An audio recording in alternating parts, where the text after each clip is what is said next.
আজকে এখানে আসার মূল উদ্দেশ্য হলো রিয়াং কমিউনিটির মধ্যে যারা ইন্টেলেকচুয়াল আছে, যারা জনপ্রতিনিধি, অনেকে এমএলএ, এফডিসি বা অন্যান্য রিপ্রেজেন্টেটিভ এবং এনজিওদের অনেক প্রতিনিধি এবং বহু শিক্ষাবিদ, অনেক টিসিএস অফিসার রয়েছেন, অন্যান্য পুলিশ অফিসার রয়েছেন, অন্যান্য সিভিল অ্যাডমিনিস্ট্রেশন অফিসাররা রয়েছেন।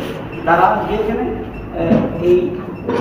এটা হলো জিএমডিসি অফিসের কোয়ার্টারে একটা সম্মেলনের ডাক দিয়েছেন এবং এটা মিটিংয়ে ডাক দিয়েছেন প্রমোদ রিয়াং।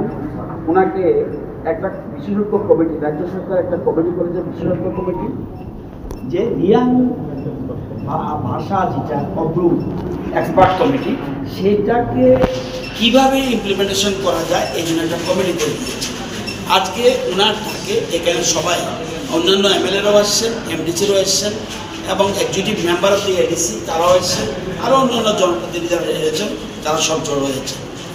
আমরা মনে রাখতে হবে এরা ভাষাটাকে স্বীকৃতি চায়, কবরু ভাষার স্বীকৃতি। আগে রিয়াংরা ত্রিপুরী, ত্রিপুরা, দেপরমা, রিয়াং এরকম অনেক সম্প্রদায় যারা বিশেষ করে জমাতিয়া, নোয়াতিয়া, মুরাসিং, কলই, রূপিনী, উচুই এরা কব্বর ভাষাতে কথা বলে, কিন্তু নিজের ভাষাকে সমৃদ্ধ করার জন্য তাদের অদম্য ইচ্ছা এবং এই কব্বর ভাষার স্বীকৃতি এবং সেকেন্ড হাইয়েস্ট 19টা সম্প্রদায়ের মধ্যে মানে উপজনজাতি, এর মধ্যে রিয়াং হল সেকেন্ড হাইয়েস্ট পপুলেশন।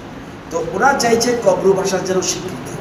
আমাদের সরকারও প্রত্যেক ভাষা যেন হারিয়ে না যায়, তাকে সমৃদ্ধ করার জন্য, বিকাশের জন্য আমরা চেষ্টা করি। তো এবং দেশের প্রধানমন্ত্রীও চাইছে মাতৃভাষার যেন উপরে গুরুত্ব দেওয়া, যে কোনো শিক্ষাই হোক মাতৃভাষাটা মূলত মেইন জিনিস। তো আমরা বিভিন্ন রকম ভাষাকেও আমরা ত্রিপুরাতে গুরুত্ব দিচ্ছি। আমাদের আগেকার মুখ্যমন্ত্রী বিপ্লব কুমার দেব, বর্তমান মুখ্যমন্ত্রী ডক্টর মানিক শাহ, সবাই চাইছে কোনো ভাষা যাতে হারিয়ে না যায়। তো আজকে এখানে আমি এসেছি তাদের আমন্ত্রণে, তাদের ভাষা যাতে আরও বিকশিত হোক এই জন্য আসা, এবং তারা একটা ডিমান্ড